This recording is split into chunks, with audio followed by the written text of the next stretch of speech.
Buenas noches, muchas gracias por vuestra presencia. Antes que nada, agradecer al Centro de Profesores pues, su generosidad en dejarnos sus instalaciones. Y, como no, agradecer la presencia de Emiliano Tapia, que ha hecho unos cuantos kilómetros para venir hasta aquí y contarnos lo que él está haciendo y lo que él entiende por pobreza y exclusión social, que es de lo que nos va a hablar. Esta noche parece ser que vamos a estar muy en familia y podremos luego en el debate preguntarle lo que aquello que entendamos. Bueno, el colectivo de Redes Cristianas, sabéis que es un colectivo, una plataforma que reúne diversas sensibilidades de la Iglesia progresista y que estamos trabajando por un cambio dentro de la Iglesia. Y sobre todo en aspectos como la igualdad entre hombres y mujeres, la democracia interna en la Iglesia, el protagonismo del laicado, opción por los pobres,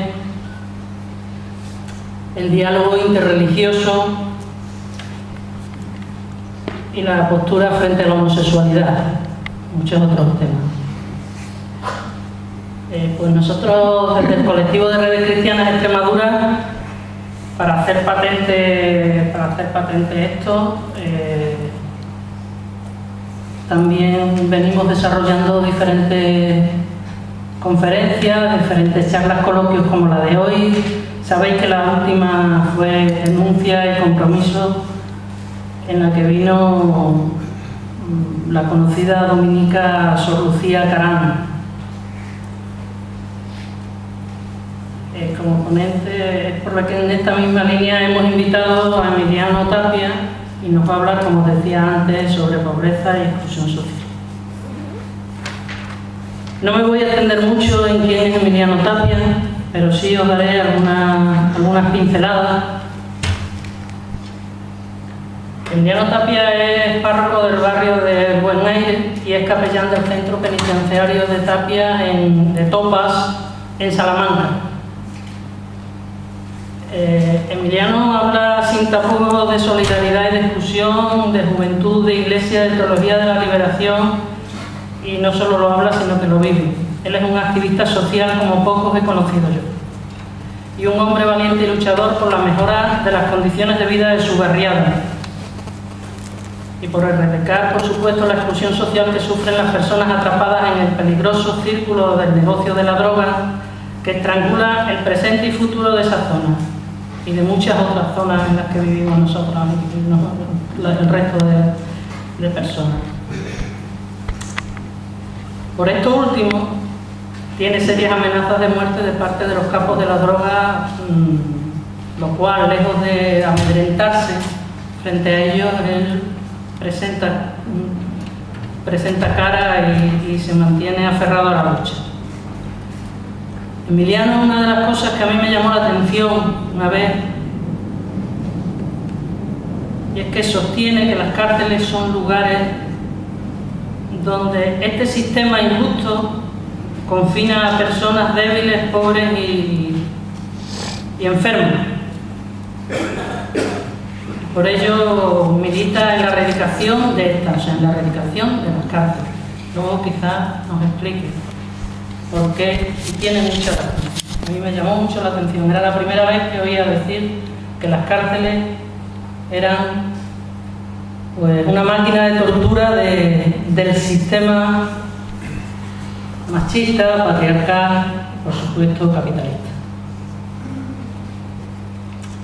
Es por ello por lo que Emiliano Tapia vive con personas que vienen del tercer grado, con inmigrantes sobre todo.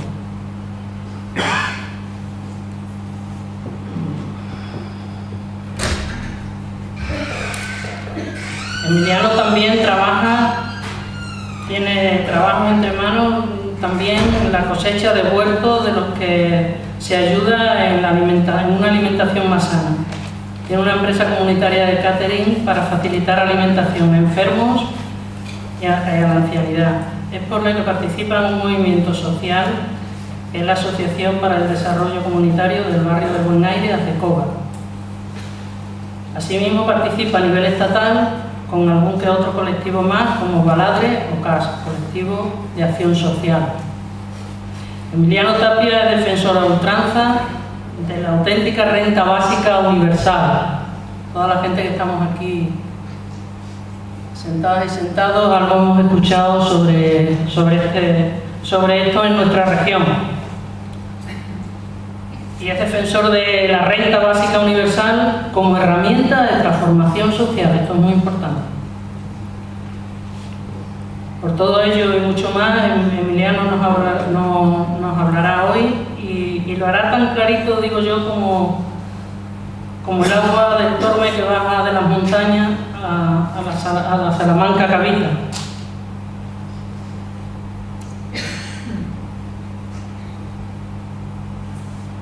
Y también él concreta muy clarito, porque él, como cura párroco, como un hombre que intenta seguir a Jesús de Nazaret, concreta muy clarito aquello que dijo Jesús en la montaña: dad de vosotros de comer, pero no sin ellos, con ellas. Solo decir que Emiliano Tapia hace sentirse muy bien a la gente que lo conocemos, a la gente que vive con él y a la gente que hemos tenido la suerte de pasar algún rato más que otro a su lado. Por lo tanto, le damos la palabra a Emiliano y que él nos cuente lo que le quiera, que es lo importante aquí hoy.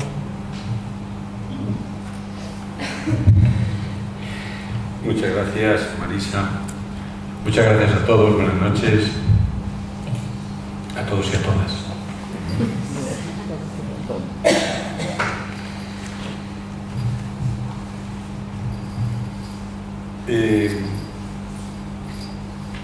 Lo que quiero compartir con vosotros y vosotras en esta tarde-noche,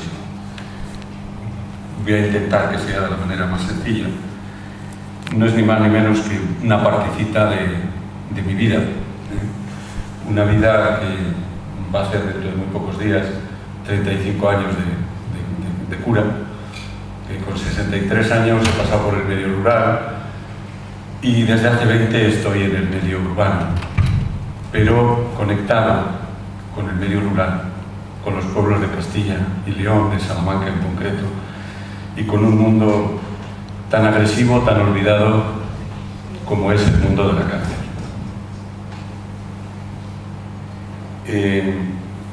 Indignaos y danzad.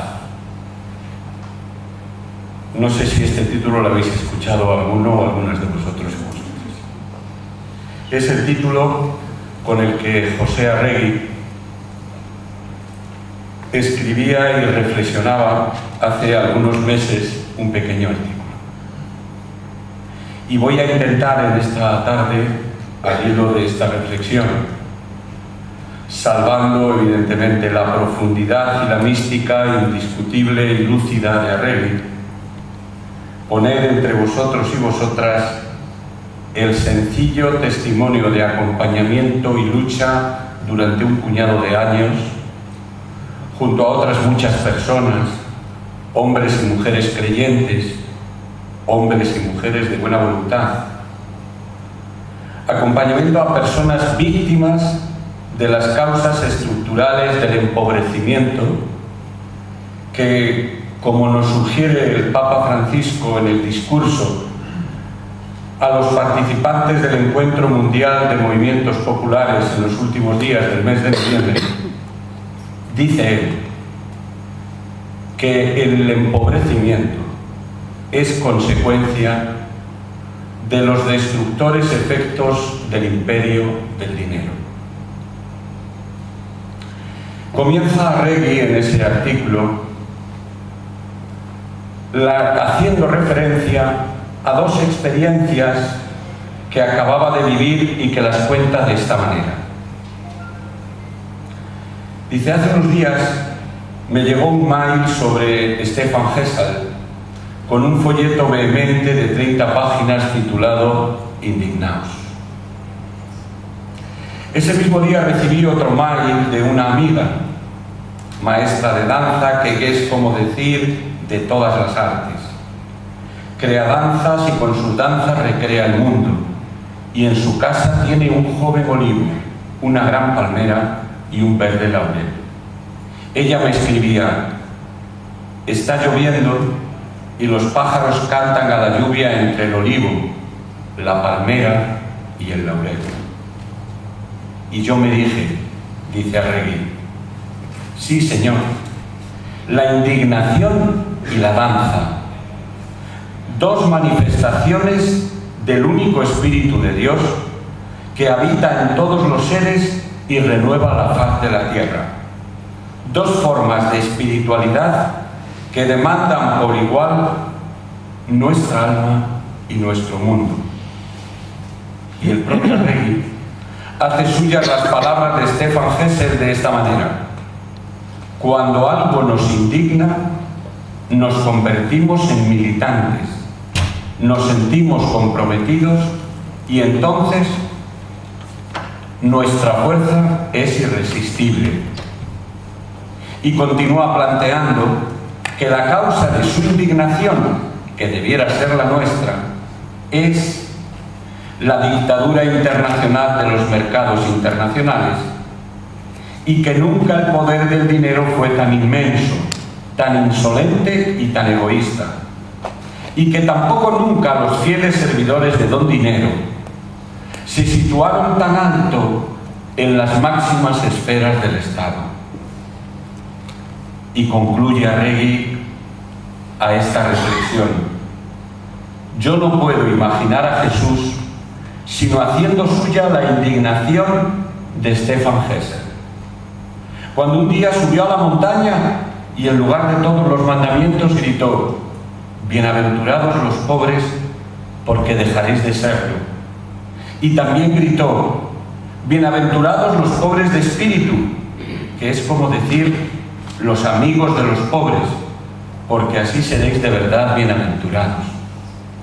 Y cuando un día contó la parábola del rico Epulón y del pobre Lázaro, y cuando otro día en el atrio del templo volcó las mesas de los cambistas, cosa que le costó el arresto y a la postre la cruz, y cuando otro día hace de la pasión de Dios que le conmovía, y no pocas veces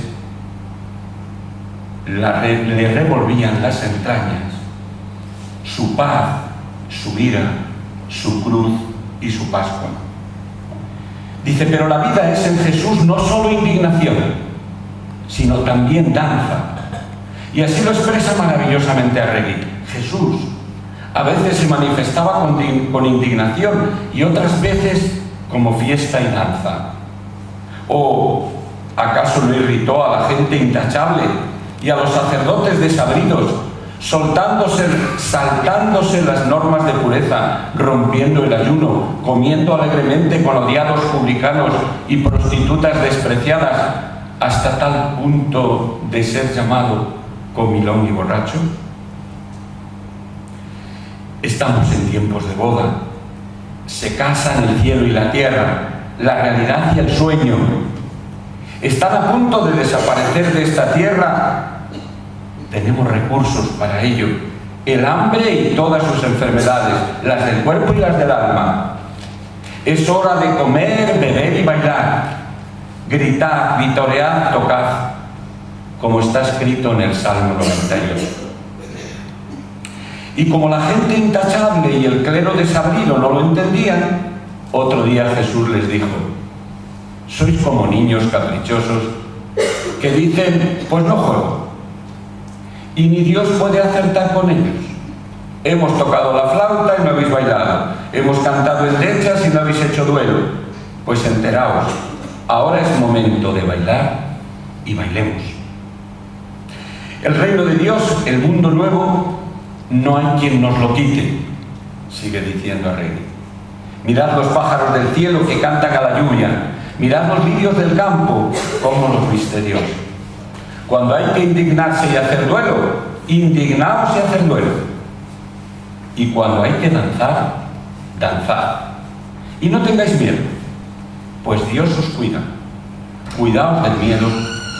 Y si por cualquier razón o sin razón alguna os aflige la angustia, danzad en espiral con el cuerpo y el alma y ayudad a Dios a liberaros o a liberarse de la angustia en vosotros.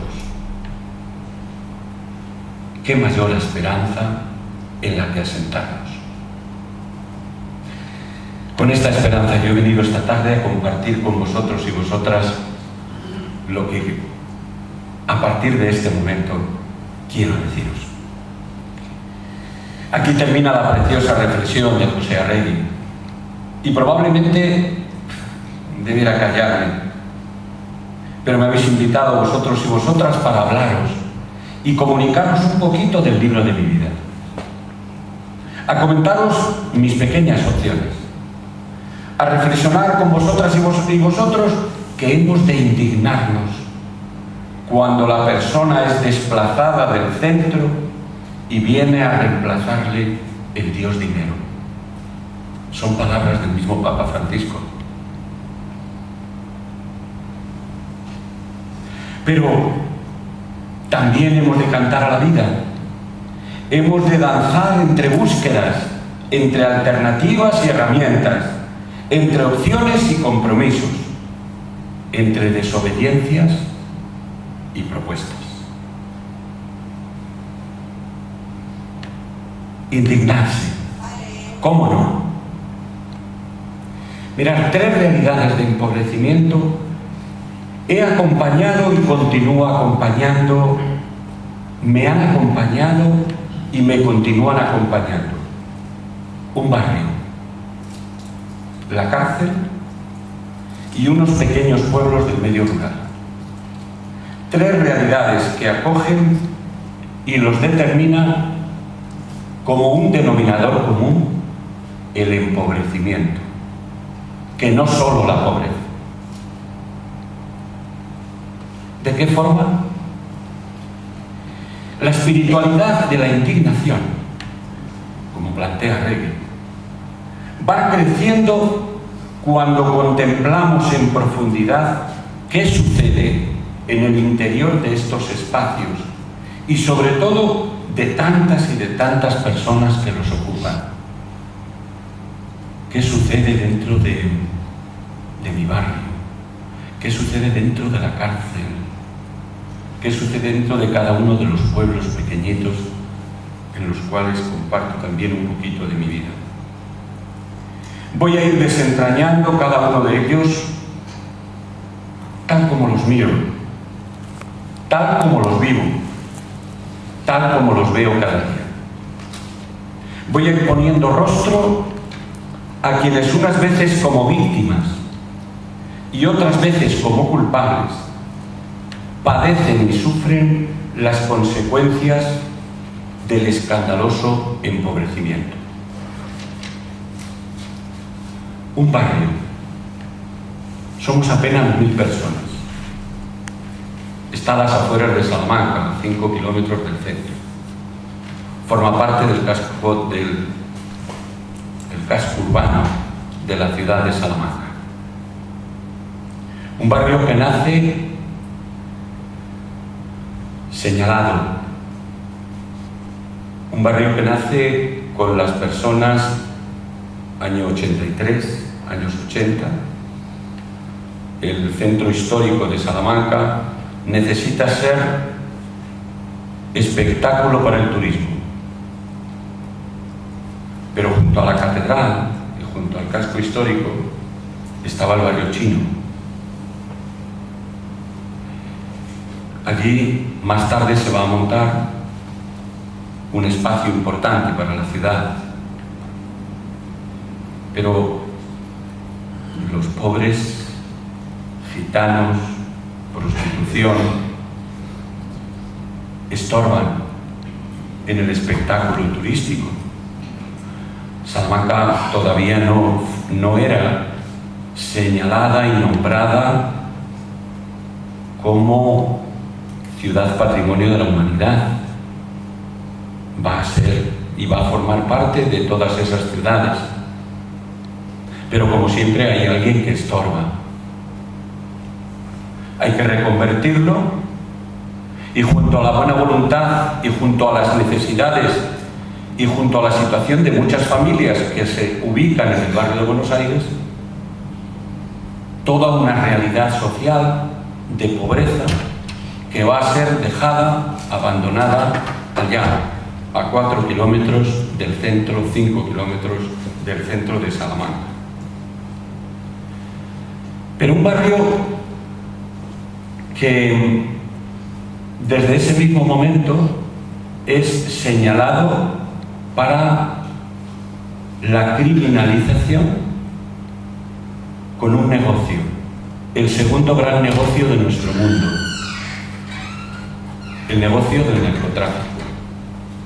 El primero son las armas, el segundo es el narcotráfico, las drogas, el tercero es el tráfico de personas. Ese segundo necesita de espacios, de tal manera que no es la urbanización Buenos Aires, la finca se llamaba la finca Buenos Aires, con la dejación de unos y de otros, con la sordera de unos y de otros, sobre todo de las instituciones, pero con la intención clara de convertirse en un punto neurálgico del narcotráfico en Castilla y León. Fijaros, en nuestro barrio confluyen 4 autovías, 4 direcciones hacia el norte, hacia el sur, hacia el este, hacia el oeste. Es un lugar, nosotros estamos plenamente convencidos, utilizado para el negocio del narcotráfico. Es poner en práctica aquello que acabo de decir en palabras de Francisco. Se desplaza del centro de nuestras vidas el propio ser humano para poner en el centro el dinero, la economía. Y es que es un barrio de tantos, necesario porque la riqueza no puede vivir sin la pobreza. No hay ricos por casualidad. Hay ricos porque hay pobres. Y esta es una reflexión, yo creo que, y una cuestión muy importante, que me parece que por lo menos en mí ha calado desde mi experiencia viva a lo largo de mucho tiempo. Los ricos no viven sin los pobres. El disfrutar de unos con la exclusión de otros. Barrios para vivir, convertidos en barrios para morir. ¿Cómo no indignarse? La realidad actual es que de 1.500 personas que empezaron en el barrio, hoy somos 1.000. 80% etnia gitana, 72% relacionada con el mundo del narcotráfico. Y no quiero de ninguna manera relacionar etnia gitana y narcotráfico. No, por favor. Pero sí decir la realidad. Detrás, viviendas sociales, con las cuales ha sido tal la hipocresía que, fijaros, en estos momentos que estamos negociando con las instituciones, lo llevamos haciendo durante mucho tiempo, pero por primera vez hace unos meses hemos sido capaces de ponernos en torno a una mesa todos juntos. Bueno, pues ya casi no se puede hacer nada porque nos dicen, es que han pasado 30 años, ya las viviendas no son nuestras.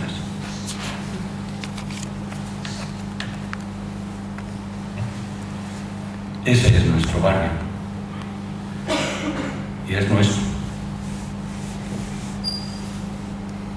Si hoy las familias en situación normalizada pudieran marcharse, la semana pasada hagáis idea, una vivienda, 4 habitaciones, 3,5 millones de pesetas.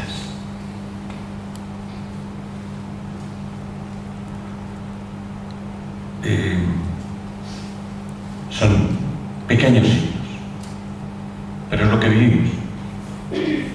Cuando yo llegué en el año 93 al barrio, 94, mayo del año 94, había aproximadamente unos 250 personas jóvenes. En el momento actual no llegan a una docena, salvo la gente joven enganchada en 4ª generación al mundo del narcotráfico. Y nos conocemos porque somos 1000 personas, somos un pueblo. Conocemos nuestros rostros y conocemos nuestras vidas. Y nos duele. Un colegio que no es más que un gueto, con todo lo que ello conlleva y con todo lo que ello significa, solo de etnia gitana.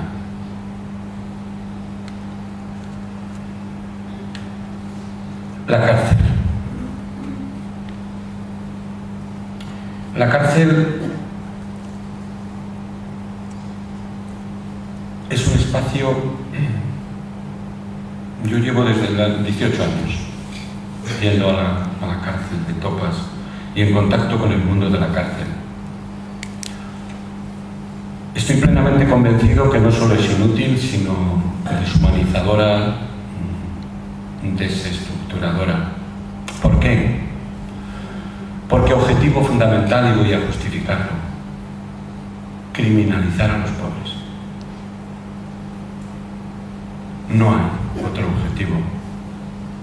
Fijaros, a veces cuando hablamos de las cárceles nos imaginamos enseguida, y no tenéis miedo, y hablas con uno, vamos a ver, apenas el 14% están relacionados con delitos de agresiones sexuales o de homicidios relacionados con temas de sangre. El 14%. Sin embargo, el 67%.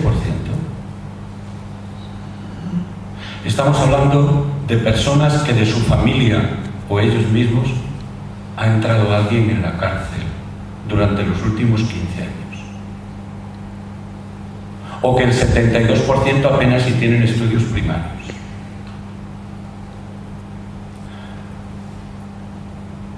No quiero abusar de datos, evidentemente, pero alguno más. La cárcel no es más que reflejo de lo que acontece y sucede en nuestra sociedad. Los conflictos de nuestra sociedad se repiten en la cárcel. En los últimos 20 años, si algún colectivo ha generado entre nosotros en la sociedad conflicto, ha sido el mundo de los inmigrantes. El colectivo mayor hasta hace 3 años y medio dentro de las cárceles era el de los inmigrantes. En este momento, si en la sociedad no tenemos solución para las personas enfermas, enfermas mentales, enfermas crónicas, enfermas dependientes, el 72% de las personas que están en las cárceles de todo el Estado, que son 68.000, son enfermas, de las cuales aproximadamente el 28-29% son enfermos mentales.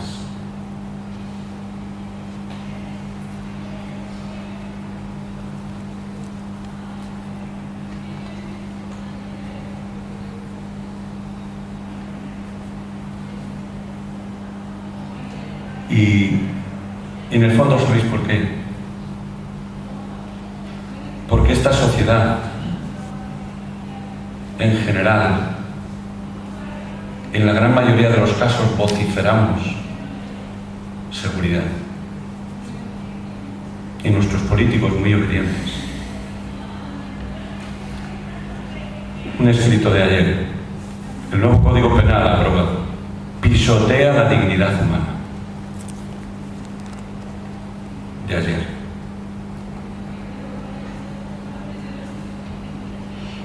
Un enfermo mental, cuando llega hasta que el Código Penal se ponga delante de él, nunca jamás se ha tenido en cuenta nada más que el delito. Nunca se tiene en cuenta si esa persona tiene un informe de enfermedad. La ley no lo exige. Si alguien tiene sensibilidad por parte de, como juez o como abogado, puede ser que aparezca, pero la ley no lo exige. Se le juzga y se le criminaliza por el delito. Pero ojo, artículo 25 de la Constitución.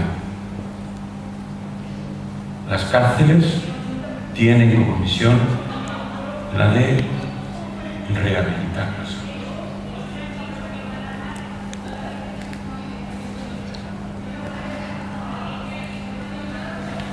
Estoy y a los cuales me encuentro, soy además de uno de ellos, de un pueblo que apenas tiene 100 habitantes. Eran unos espacios fundamentalmente para convivir, fundamentalmente para sentirte familia. No te quedaba otro remedio en muchos casos. Y otra cosa muy importante, para producir alimentos para la humanidad. Mirar por dónde. Durante los últimos 30 años, con esto que llamamos las políticas agrarias comunitarias, la PAC, pues nos hemos cargado, primero, el papel fundamental, que es producir alimentos para la humanidad. Ya no es lo más importante. Es más, es mejor dejarlo abandonado.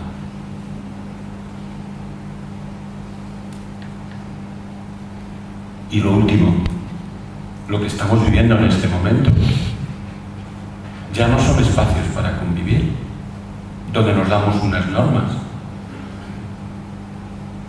Desaparecen los ayuntamientos. Los ayuntamientos como forma y estructura de organizarnos. Incluso más, desaparecen nuestras riquezas. ¿Quién se va a quedar con los bienes comunales? ¿Quién se va a quedar con la tierra y con el agua? No olvidéis esto y esperemos no muchos años.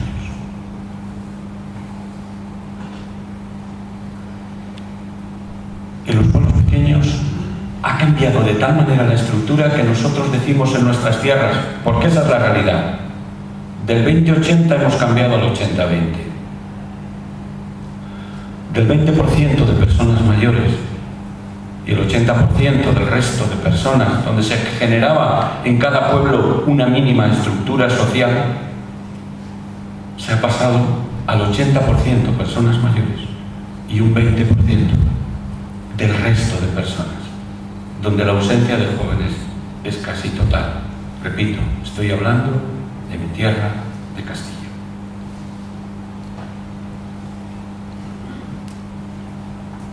Evidentemente, estos pueblos pequeños son espacios expoliados por la agroindustria. No interesa alimentar a la humanidad, interesa hacer negocio con la alimentación. Luego hablaremos, un eslabón, los bancos de alimentos.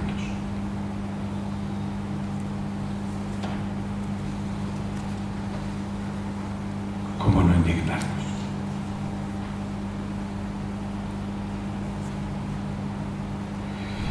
Pero aún un poquito más, por poner un poco de rostro a las víctimas de estos espacios, ¿no? La indignación es provocadora, ¿no? Y es provocadora porque se juega con rostros humanos, con vidas humanas, con el alma y la espiritualidad de lo más querido, el ser humano que tiene nombre y apellidos. Y estos pueden llamarse gitanos. Pero claro, es que al mundo gitano se le ha hecho pasar pasar por una reconversión todavía más dura, si cabe, que el resto de colectivos.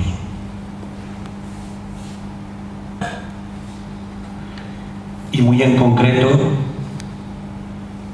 entre nosotros todavía más, por lo menos en Salamanca, incluso en la desestabilidad de esas estructuras piramidales que para ellos eran fundamentales. Ante esa situación, nos encontramos lo que nos encontramos. Niños, niñas, hoy, de 10, 12, 14 años, de 6, de 5, que ya en cuarta generación, como decía antes, están viviendo, están con sus ojos, con sus oídos, con todo lo que son, en medio de un mundo absolutamente desestructurador. Es la policía, es la cárcel, es el enfrentamiento al payo, es el chico drogadicto, es el sinsentido de la vida humana. Pero es que ya no tienen como referencia, por ejemplo, yo no sé del mundo gitano que vosotros conocéis, el nuestro se ha vuelto otra vez algo que se había dado un paso muy importante en los años 90, que era que, por ejemplo, la mujer gitana, hasta los 17, 18 años, pues no se casaba, no tenía hijos, pero es que están volviendo otra vez a los 12, a los 13. Como consecuencia, por lo menos entre nosotros, de un mundo tan agresivo, tan duro, tan hipócrita como es el mundo del narcotráfico. Quienes lo manejan, quienes blanquean el dinero, quienes lo consumen, quienes se enriquecen, quienes lo permiten, quienes lo juzgan. Inmigrantes, mano de obra barata. Inmigrantes, y cuando estoy refiriendo a inmigrantes, evidentemente estoy refiriendo sobre todo a los sin papeles. A los sin papeles. Jefe de patera, viniste gratis, pero si te han pillado, 8 años de cárcel. 8 años de cárcel. Si no eras jefe de patera, pero venías en la misma patera, 4 años de cárcel.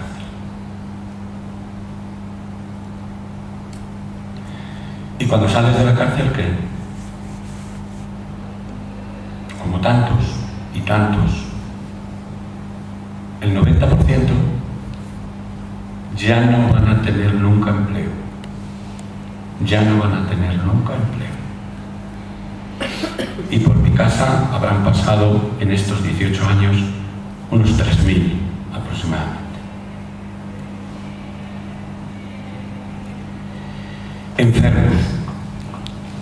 Enfermos mentales, crónicos, dependientes.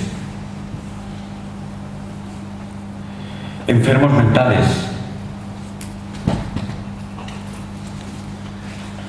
Enfermos que probablemente de manera acertada se terminó con los psiquiátricos. Pero al final, ¿dónde han quedado? ¿Cómo es posible que el 28-29% esté en las cárceles? ¿Qué está pasando?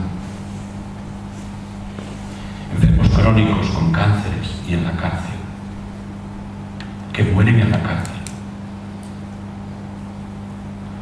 Yo sé que hay gente que no le gusta que lo diga, pero lo digo.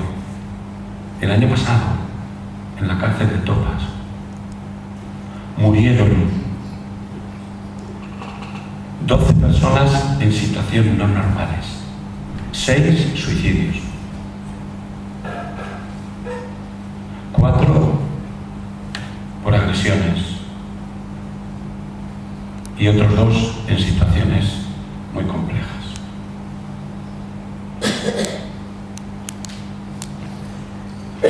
Si sociedad,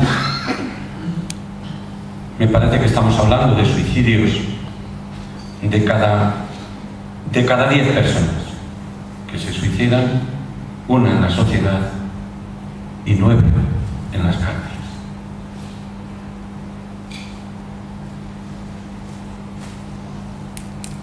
Drogadictos, diferentes, ancianos, prostitutas, o barrios y pueblos como espacios. Esas son las víctimas. Las causas, no voy a profundizar evidentemente en ellas, pero sí hacer un pequeño y significativo apunte.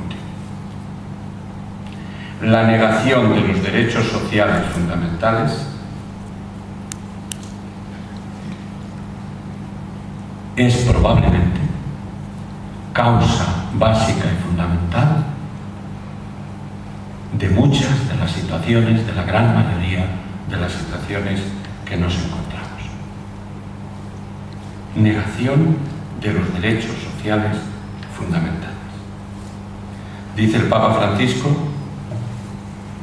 no se puede abordar el escándalo de la pobreza promoviendo estrategias de contención que únicamente tranquilicen y conviertan a los pobres en seres domesticados e inofensivos. Y apunta: erradicar las causas de la pobreza y hacerlo comunitariamente, ese es el camino de la solidaridad.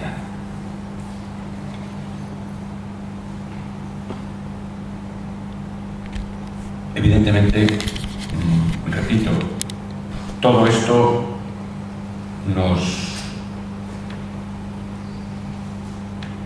cabrea, ¿verdad? Todo esto nos duele en el alma. Pero, según decía Hegel, debemos dar rienda suelta a la creatividad, a la libertad, a la desobediencia, a la confianza, a la belleza. Eso es la danza, a la vida. Es respiro en esta sociedad perpleja que somos, en este tiempo incierto que vivimos, en este planeta amenazado que habitamos y somos. Jesús se indignaría, pero acabaría danzando, porque ante todo creía en el Espíritu que renueva la faz de la tierra y remueve los cimientos de la Iglesia. En este tiempo, y en medio de estas situaciones, y entre ellas me encuentro, danzamos muchas personas, muchos grupos, muchos colectivos, poniendo en juego una serie de herramientas. Yo os voy a contar algunas. Primero, la acogida. Segundo, la apuesta comunitaria. Tercero, la red de lucha y de apoyo. Primero, la acogida. La acogida incondicional y de puertas abiertas, sin preguntas. Yo nunca jamás he preguntado a una persona de la cárcel: ¿por qué estás en la cárcel? Nunca jamás he preguntado a una persona que llegó a mi puerta: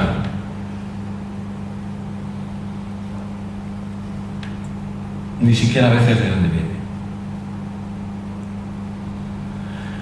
Quienes trabajamos en equipo, que evidentemente somos un buen grupo de gente, unos con contrato, otros voluntariado, evidentemente nos lo planteamos, nos lo decimos y nos lo recordamos continuamente.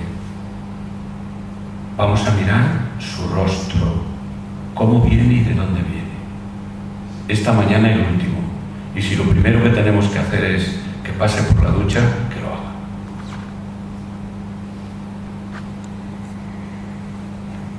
Tenemos el piso 3 pisos de acogida, encuentros permanentes, acompañamientos.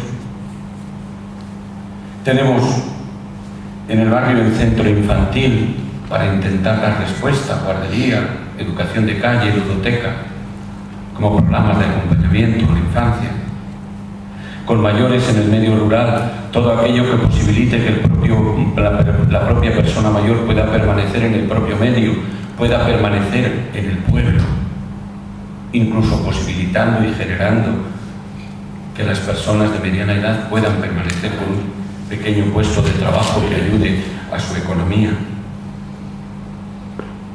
La acogida con todas aquellas personas que, en definitiva, con todos aquellos que en cada uno de estos espacios y en cada uno de estos lugares necesitan, en el diálogo compartido, que algo hay que hacer. Acogida incondicional. Segundo, apuesta comunitaria. Estamos convencidos de que no hay soluciones individuales. Por eso hemos abandonado y hemos dejado a un lado la bolsa de comida. Por eso hemos dejado a un lado y hemos abandonado todo lo que significa la ayuda individualizada. El camino de salida es un camino compartido. Difícil, pero compartido.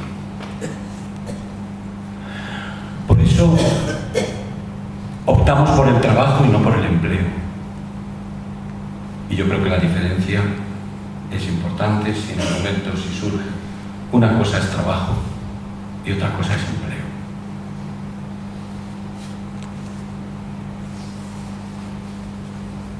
Si hay empleo, que sea sociocomunitario.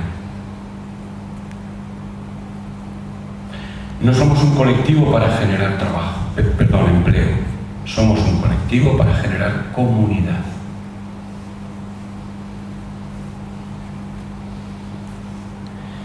Y si en este momento hay alguna herramienta que creemos que tiene que ser una herramienta que ayude a encontrar la transformación de fondo de todo lo que está ocurriendo y sucediendo entre nosotros,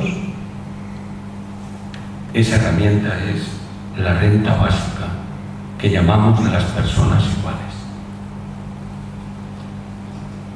¿Qué hacemos con el 90% de las personas de la cárcel que ya no van a tener empleo? Que probablemente podamos generar posibilidades de trabajo, pero la dignidad del ser humano en una sociedad como la que tenemos, hemos de ir hacia otros derroteros. Por eso trabajamos, por eso intentamos tomar conciencia que la renta básica sea una herramienta y un instrumento que nos ayude a alcanzar individual y colectivamente, sobre todo, lo que buscamos, que es la dignidad, que crezca la dignidad de todas las personas. En el tema del trabajo, ¿por dónde hemos apostado? Pues en su momento apostamos por dar respuesta colectivamente a un tema, que era personas mayores, solas. Vamos a hacer frente a una necesidad que estas personas tienen: la comida de cada día. Y creamos una propuesta de catering allá por el año 98. Más tarde generamos otra posibilidad de empleo muy precario, pero con una mínima dignidad, en servicios a una empresa, en control de calidad. En este momento, porque por otra parte estamos plenamente convencidos de que mirar para el medio rural es una tarea fundamental, estamos trabajando la tierra. ¿Cómo? Intentamos, como pequeños pequeños gestos y como pequeños signos utilizar tierras abandonadas. Tierras que nos dejan gratuitamente, y si no nos las dejan gratuitamente, por estar abandonadas, no las queremos. Y las trabajamos para producir alimentos sanos. Y las trabajamos sin ser agresivos con el medio. Las trabajamos sin tarjetas ecológicas.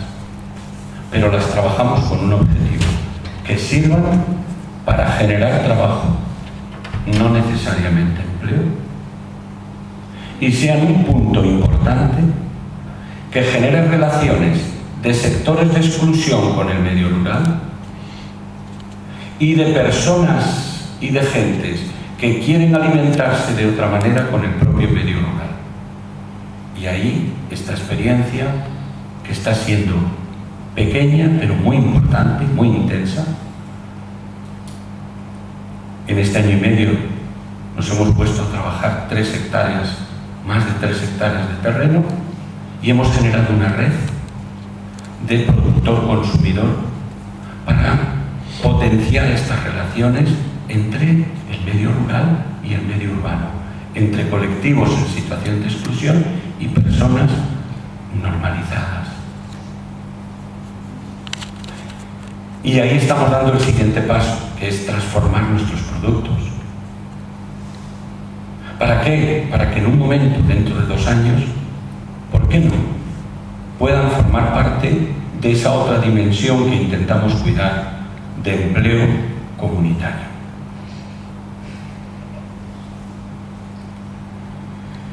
A la vez, intentamos comunitariamente dar respuesta a situaciones muy precarias.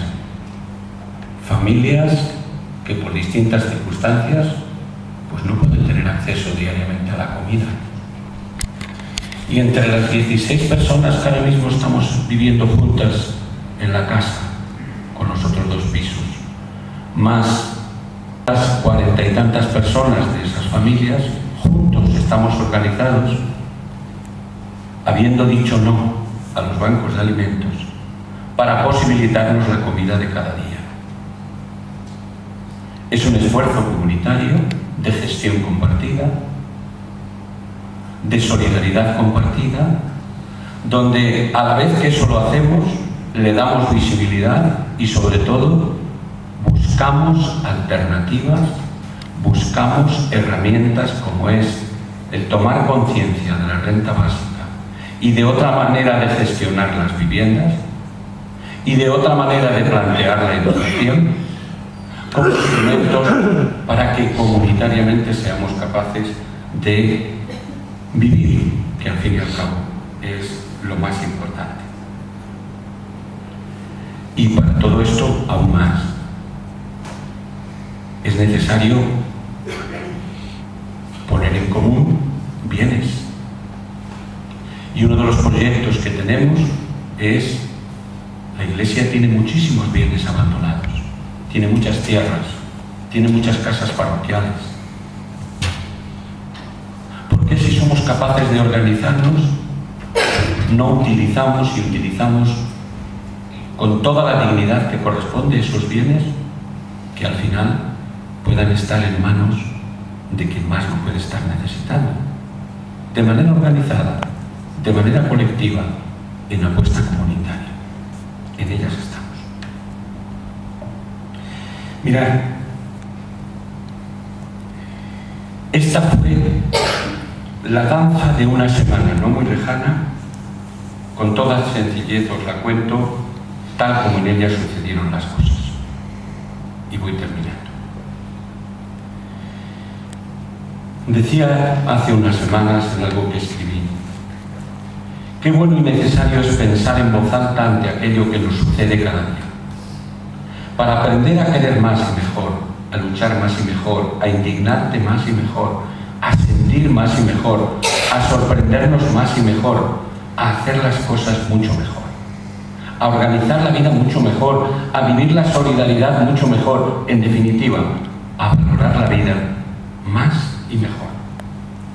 Y en los últimos días me he encontrado con 3 situaciones que quiero encuadrarlas dentro de este marco de reflexión y pensamiento. Hace 10 días aproximadamente, la muerte en situaciones no normales se hizo presente en la cárcel de Topas, y ya van. Seguro que se pudo evitar, estoy convencido. Probablemente no en ese momento y en ese día, que quizás también, pero se ha podido evitar si hubiéramos tomado ya en nuestra sociedad una determinación clara. La cárcel no es salida para nada ni para nadie. Pero no queremos darnos cuenta, ni los ciudadanos, ni ninguno de los instrumentos de poder y organización social que nos hemos dado para afrontar los conflictos con los que vivimos. Era además este chico un hijo de unos amigos. Por lo tanto, conocía de cerca cuanto había sucedido y estaba sucediendo. Las drogas, no solo consumo, sino más, han acabado junto con la cárcel, con la vida de un joven de 27 años. Y cuántos han caído y continuarán cayendo ante la pasividad de casi todos. Drogas y cárcel, cárcel y drogas solo están significando destrucción, y detrás de las drogas, desestructuración, negocio, falsedad, violencia, víctimas, y detrás de las cárceles, más desestructuración, probablemente otros negocios tan vergonzosos, tanto o más falsedad y violencia, y por supuesto víctimas, muchas víctimas dentro y fuera. Unas, las de dentro, porque solo se sienten criminalizados, otras las de fuera, porque nadie les compensa ni les acompaña en su situación. La lucha frente a estos dos muros necesita de esfuerzos compartidos en la sociedad para encontrar otras maneras de orientar las inquietudes de los jóvenes, de acompañarles en sus dificultades, de compartir sus vidas. Probablemente, muchas veces llenas de despistes, ilusiones, esperanzas abocadas al fracaso, pero al fin y al cabo la suya, la mejor. Mi segunda reflexión, Marcelino. Ha muerto desde casi 10 años con nosotros y entre nosotros. Nos hemos querido y le hemos querido. Nos hemos enfadado juntos y siempre supimos recuperar la cercanía juntos. Murió dejándonos solamente lo que tenía día a día y no apartaba de su hombro: delgadez y deterioro físico. ¿Y qué más? Una mochila, un libro que él apenas entendía, una gorra y nada más. No tenía más. No necesitaba nada más, pues la salud que necesitaba no la pudo encontrar a estas alturas de una vida dura y poco agradecida. Pero hay algo que no puedo por menos de resaltar y que sirvió de motivo en aquella sencilla celebración que nos reunió a algunos de sus amigos y conocidos. Supo estar con nosotros y nosotros con él. Era él sentado en cualquiera de los lugares cercanos a nuestra casa. Era su persona, sin nada, pero reclamando, como tantas y tantos, el derecho a un lugar para un desheredado de esta sociedad. Él nos quiso y nosotros también. ¿Para qué más? Nos hubiera recordado él en cualquier momento esto mismo, y nosotros seguimos hoy recordando a Marci. Y una tercera reflexión. Me ocurría lamentablemente también uno de esos días. Una de las personas extranjeras que comparten de vez en cuando nuestra vida en la casa me llaman que ha sido detenida y llevada hasta los calabozos porque existe contra él una orden de expulsión. Esta persona está todavía bajo la custodia de instituciones penitenciarias. A pesar de presentar el documento que le acredita, como si cualquiera de nosotros presentáramos nuestro carnet de identidad, fue conducido hasta los calabozos por ser extranjero y preso, y por lo tanto, delincuente. Los policías pudieron equivocarse, desconocer la situación legal para saber cómo obrar, y hasta aquí todo puede ser y pudo ocurrir así. Pero estos errores tienen una gravedad importante dentro, y es que entrar en el calabozo de nuevo es muy duro para quien lo sufre, no solo físicamente, sino sobre todo psíquicamente, recordando otros momentos, pero además esta vez de manera ilegal, con la ligereza de quien no sabía o de quien se dejó llevar por esa ley sin sentido, que expulsa y expulsa sin reconocer más que criminalización en quien aún, habiéndose podido equivocar, tiene todos los derechos a ser acogido como persona en cualquier lugar del mundo. Concluyo. Siguiendo con Arregui, está en juego el respiro, la esperanza y el futuro de la vida. Necesitamos espiritualidad, dice él. Necesitamos indignarnos para una revolución pacífica. Y necesitamos pacificar nuestra indignación en la danza, danzando en la espiral de la vida. Necesitamos el espíritu que gime y danza, el espíritu que es descanso en nuestro esfuerzo, tregua en el duro trabajo, brisa en las horas de fuego, gozo que enjuga las lágrimas y reconforta en los duelos. Necesitamos la paz del olivo, la luz de la palmera, la sombra del laurel. Él como poeta así lo expresa.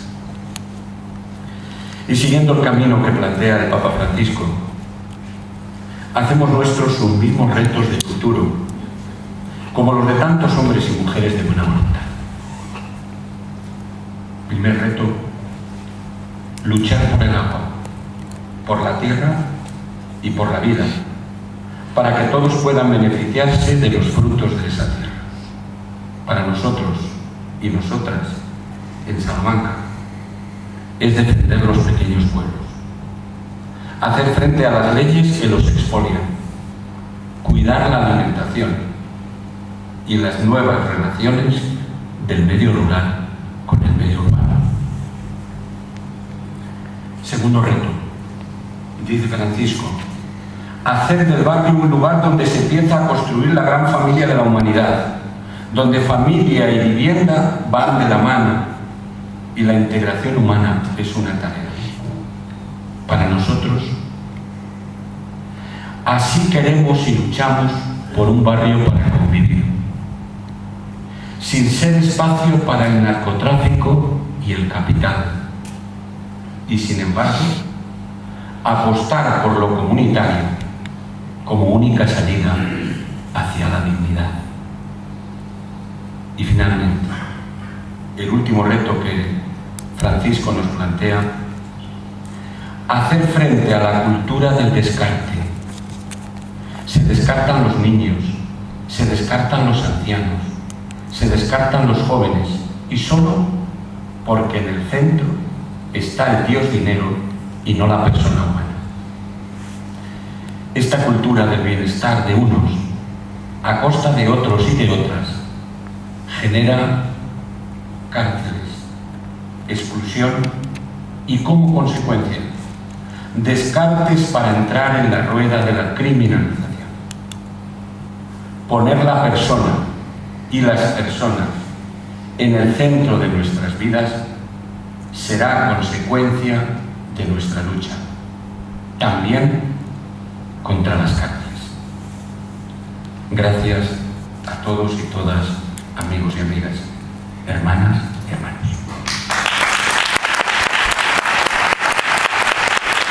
Ahora tenéis por todos vosotros la palabra, ¿vale? Pediría que fuerais breve en la pregunta, ¿no? Para que podamos todos... Sí.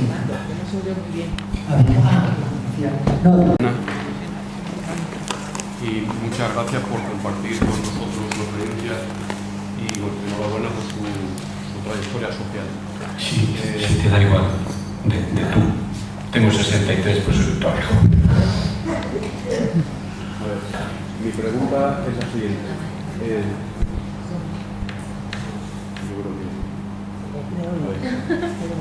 Cuando nos has deslizado un comentario para mí un tanto enigmático sobre los bancos de alimentos. Has dicho más o menos literalmente que es un eslabón más de esta cadena negativa, ¿no? Entonces me gustaría que concretaras un poco más ese argumento que has dado. Argumento primero. La agricultura y la ganadería, el campesinado, se convierte en instrumento del capital de ir a la agroindustria, las grandes multinacionales. Y ojo, más todavía ahora mismo con el nuevo tratado de TTIP entre Europa y Estados Unidos, que no voy a entrar en el cambio de papel desde el punto de vista ético. Es decir, vosotros pensar que son espacios donde, como si a una persona que la preparas para ser médico y mañana tiene que convertirse en mecánico. Al mundo rural, que el papel, desde el punto de vista ético, era producir alimentos para la humanidad, de repente, durante 30 años le dicen, no, usted va a producir alimentos para que yo controle la economía. Y lo que no controle yo, usted no lo produce.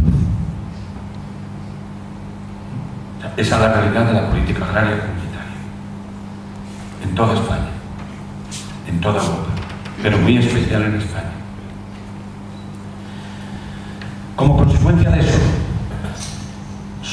hemos pasado del 12% apenas al 3%, sin decidir por parte del campesinado qué tiene que producir y cómo tiene que producir, pero con unas causas, con unas razones. Y las razones no son más que puramente económicas, de mercado, de negocio. Claro, el sistema tiene que justificar esto de alguna forma, porque como consecuencia de esta situación y de otras crisis, llega un momento donde mucha gente no tiene para comer. Y nos estamos encontrando con esos problemas. ¿Cómo se justifica el sistema? Tierras vacías y hay gente que no tiene para comer. Y hay una fábrica a 18 kilómetros de Salamanca que se dedica a triturar trigo y a triturar cereales para fabricar bioetanol. ¿Cómo es eso? Algo falla. Pero el propio sistema, tan hipócrita siempre, genera los instrumentos y nos utiliza. Y genera los instrumentos con la peor de las herramientas, que es la de la hipocresía. Y es más, utiliza una institución eclesial para bendecirla, que se lo posee. Y ahí surgen los bancos de alimentos. Los bancos de alimentos son un eslabón más de esta cadena de negocio. ¿Qué manejan los bancos de alimentos? Pues hasta un 70%, en un 50% los excedentes de la Unión Europea. Hasta el 70% lo que les sobra a las grandes cadenas. Carrefour, Mercadona. Y después jugar con la solidaridad de la gente. En Salamanca se recogieron, no sé, aquí, estas navidades, en un día de 800 voluntarios, 180.000 kilos de alimentos. ¿Quién los maneja? El Banco de Alimentos. Y probablemente la gente los necesite. Si yo lo único que estoy diciendo es, vamos a organizarlo sin jugar con la dignidad de la gente. Y vamos a dar visibilidad al problema. Pero no juguemos con la gente. Porque queremos ponerla en el centro. No que se siga manteniendo lo que es. ¿Me explico, verdad?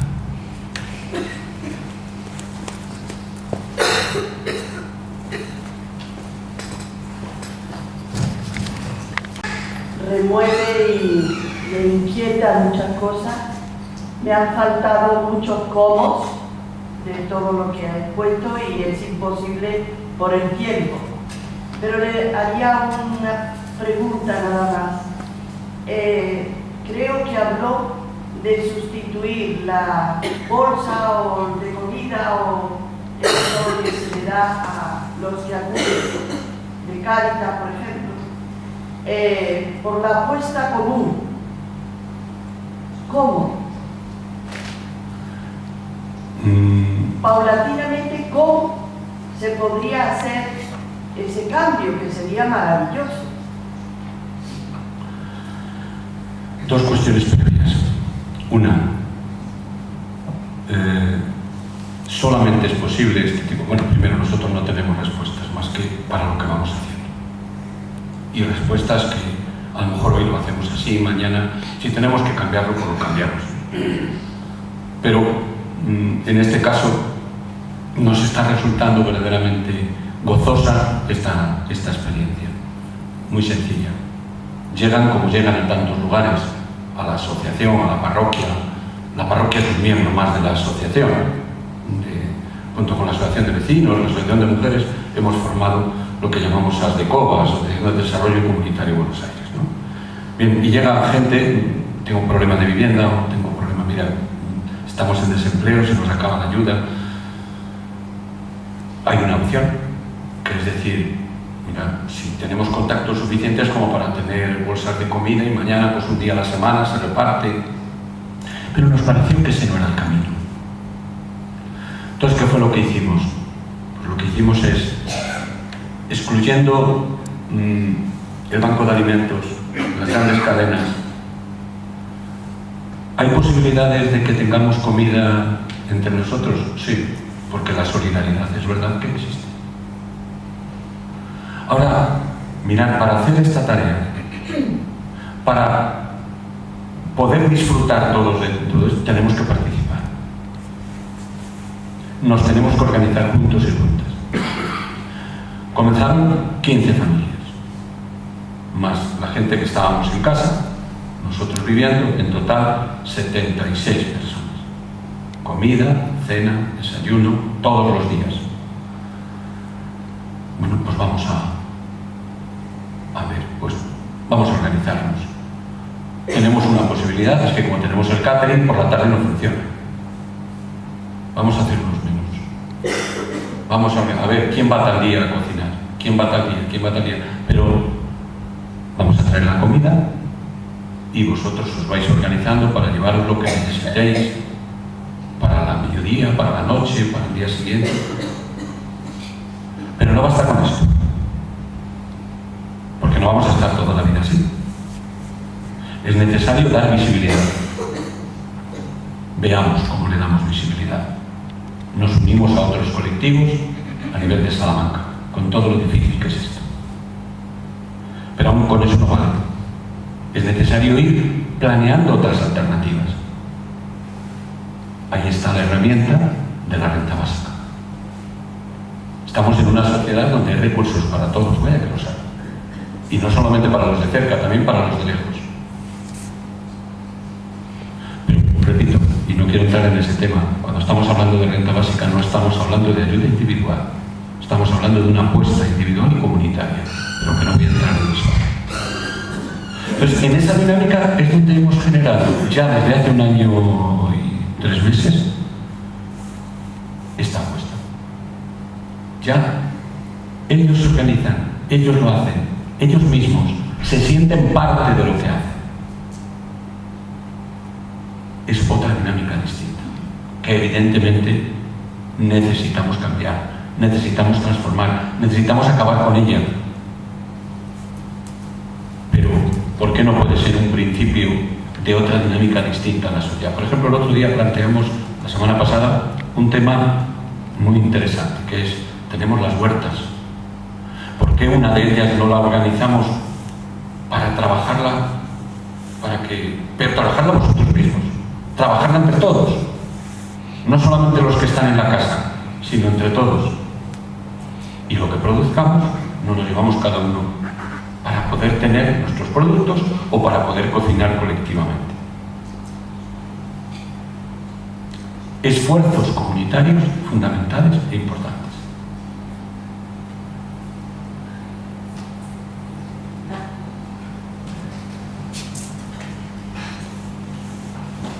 Pues muchas gracias, porque a veces yo creo que a unos nos da por indignarnos solo y a otros solo por lanzar, y complementarlo en uno mismo es importante, ¿no? Yo te quería hacer 3 preguntas. Bueno, primero preguntarte qué significa que habéis dejado la ayuda individualizada. Entiendo lo del apoyo mutuo y lo del esfuerzo comunitario, pero no entiendo muy bien lo de dejarla. Luego te quería preguntar también por el tema del trabajo y del empleo, que creo firmemente en eso, pero entiendo que en la práctica debe ser difícil venderlo.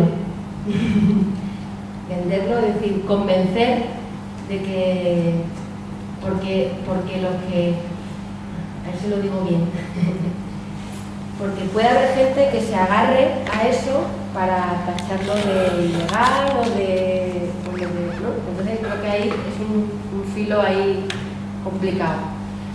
Y la última es que a lo mejor es más personal, ¿no? Siendo cura y hablando de pobreza y de exclusión, me sale rápidamente Cáritas, ¿no? Y,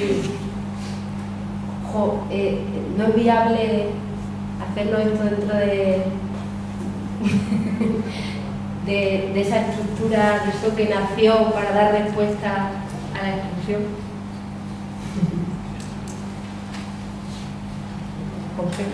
A ver, la primera cuestión, que era lo de la ayuda individualizada. Vamos a ver, tú puedes crear una conciencia de ayuda individualizada cuando los lunes a tal hora se reparte la bolsa de comida. O todos los días tengo que participar de la dinámica comunitaria de buscarnos la vida entre todos. Dos conciencias distintas. ¿Ah? Segundo, trabajo o empleo. Esto tiene mucho de desobediencia. Nosotros no estamos legales. Trabajamos las huertas. No sé cuándo estaremos legales, pero no nos importa eso ahora. A nosotros lo que nos importa es generar dinámicas, es decir, ¿se puede vivir? Sí. Pero hay que poner trabajo, hay que poner vida comunitaria. O sea, ¿se puede hacer? Sí. Estamos hablando de colectivos como los que estamos hablando y con las personas con las que estamos hablando. Repito, el 90% de la gente que sale de la cárcel ya no va a tener posibilidades de empleo, ¿eh? Esta es mi experiencia. ¿Qué hacemos? ¿Volvemos otra vez a la rueda? Pues yo si no tengo robo y aunque me tenga que volver a la cárcel otra vez. Yo te hago una propuesta. Vamos a hacerlo comunitariamente. Y donde no solamente entre la comida, también la vivienda. Y si lo que tenemos que reivindicar juntos, lo reivindicamos. Tenemos una lavandería que no estamos utilizando. Es otra de las apuestas que nos planteamos. Habrá que utilizarla comunitariamente.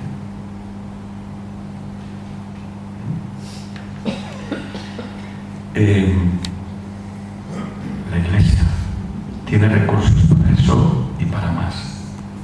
En la ciudad de Salamanca, y no quiero ser con esto demagogo, porque me parece que en el Evangelio no hay demagogias.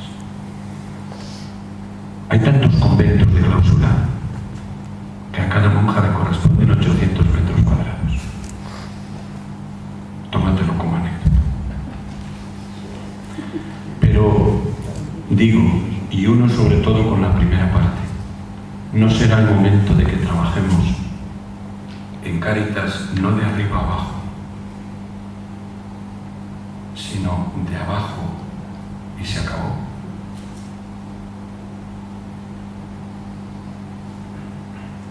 Cáritas es la acción social de las parroquias, no la institución de la Iglesia.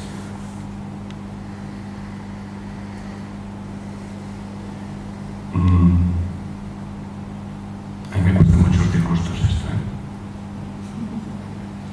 Pero, y aún sabiendo que yo no tengo la verdad, ni muchísimo menos. Pero sí quisiera que fuera así.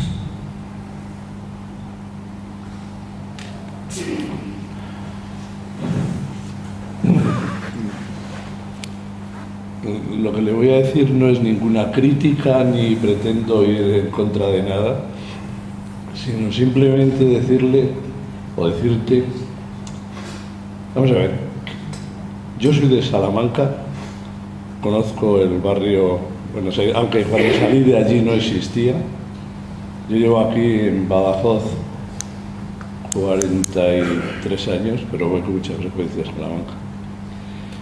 y me ha dado muchísima pena oírte hablar, porque hace 45 años esto mismo que tú estás diciendo, lo mismo que tú estás diciendo, menos el del Papa Francisco, que entonces no existía, el de vosotros y vosotras, que entonces tampoco se decía, esto mismo hace 45 años se decía ya en Salamanca.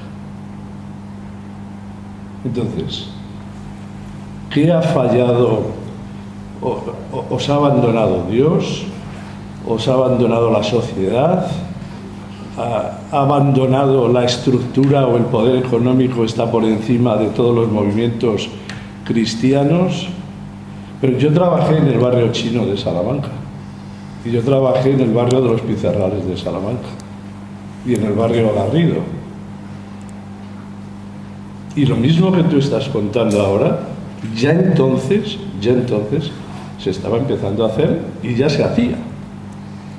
Por eso digo que me da muchísima pena el que algo ha pasado en la Iglesia o algo ha pasado en los cristianos o algo está sucediendo. No me atrevo a decir que no hemos sido o que no habéis sido, llamémoslo como queramos, capaces de organizar absolutamente nada. Ni el tema de cárceles, ni el tema de la prostitución, ni el tema de la marginación. Entonces el tema de la droga existía menos, era más el alcoholismo, era lo que entonces estaba un poco más grande. La droga prácticamente era una cosa incipiente, pero a mí me plantea muchas dudas en cuanto a qué es lo que se ha hecho, porque realmente no se ha avanzado en nada. Y perdona que no es una crítica, que me parece que realmente sé que en el barrio allí donde estaban los salesianos, el teologado salesiano, a mano izquierda, que hay otro cura que incluso está haciendo Puente de Ladrillo, el tío de Benjamín, yo lo conozco. Está Antonio, exacto. Están incluso haciendo una fábrica, han hecho una fábrica de quesos. Yo cuando compro quesos, porque también es una forma de... Pero son pequeñas cosas que se están haciendo, pero que luego dices, pero bueno, pero es que esto como estructura a nivel de sociedad, a nivel de colectivo, a nivel, no sé, de Salamanca, de Badajoz, de Extremadura, de Castilla, esto no se avanza. ¿Qué se ha hecho mal? Esta es mi pregunta. ¿O qué diagnóstico tú crees que se puede hacer para que esto pudiera cambiar? Voy a hacer dos cosas, una más en un plano más alto y otro en un plano más sencillo. En un plano más alto diría, ¿qué ha cambiado de la dictadura a la democracia de los 4 pilares fundamentales que la sostienen? Nada. La riqueza está en manos de las mismas familias. La política, en los mismos. La Iglesia, sirviendo al mismo Señor. Salvo excepciones. Y yo a lo mejor también estoy ahí. No en la excepción, sino en el otro lado.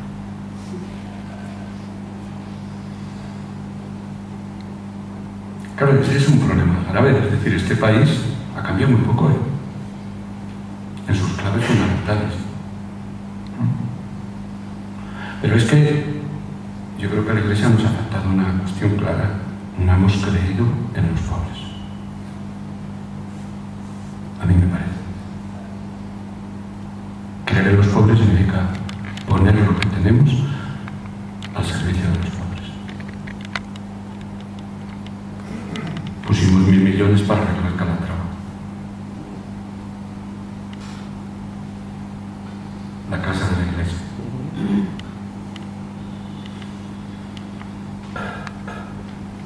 Si hoy le preguntas uno de los barrios más complicados, que es al lado del mío, yo lo entiendo, o sea, pero el cura que está allí, que es un buen chico, más joven que yo, nos decía en la última reunión, dices que yo no sé qué hacer.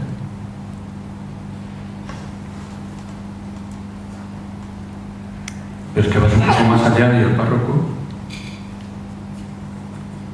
es el que va al tanatorio.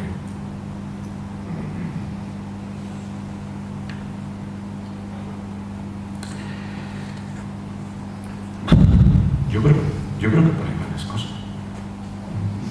Y yo repito, yo me lo tengo que preguntar cada día. O sea, creo realmente en la gente que está en casa. Creo en sus personas.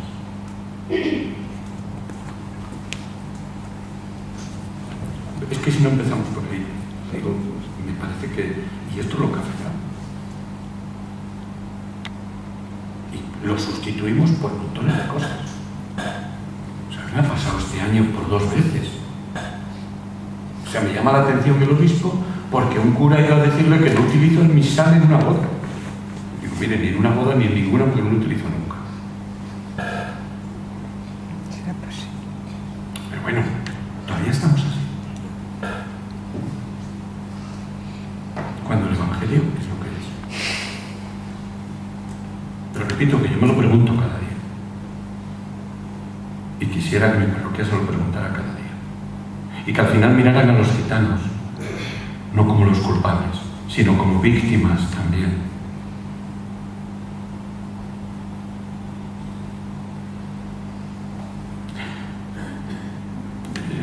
¿Cómo vas a querer a una persona de esa? Recuerdo que una reunión así también hace muy poco en la diócesis, en una asamblea con mucha gente, pregunta a un chico, oye, ¿y qué le decís a un chico que viene y que ha cometido un asesinato? Digo, es que no le pregunto. Remueve y le inquieta muchas cosas.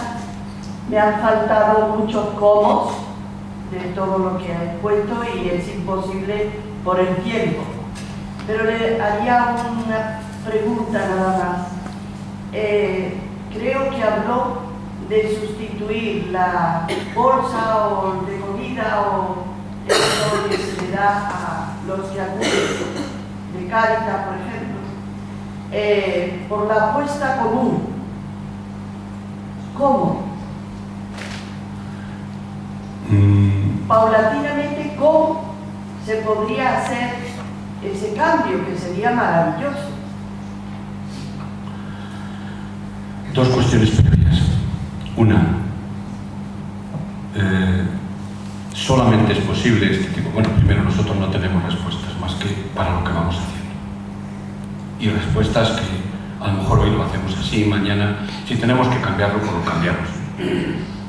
Pero en este caso nos está resultando verdaderamente gozosa esta experiencia.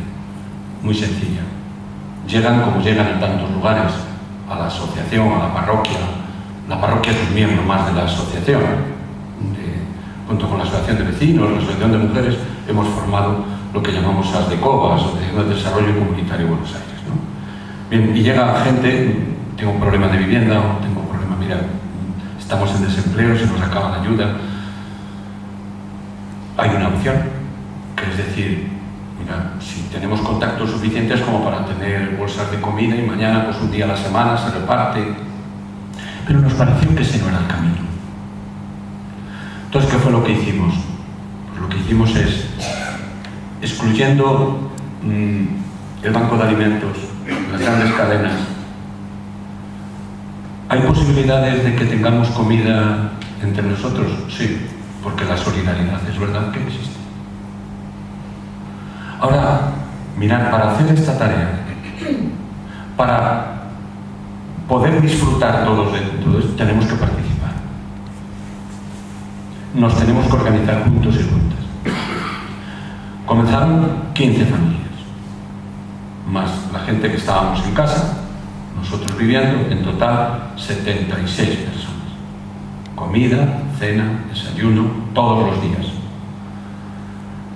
Bueno, pues vamos a ver, pues vamos a organizarnos. Tenemos una posibilidad, es que como tenemos el catering, por la tarde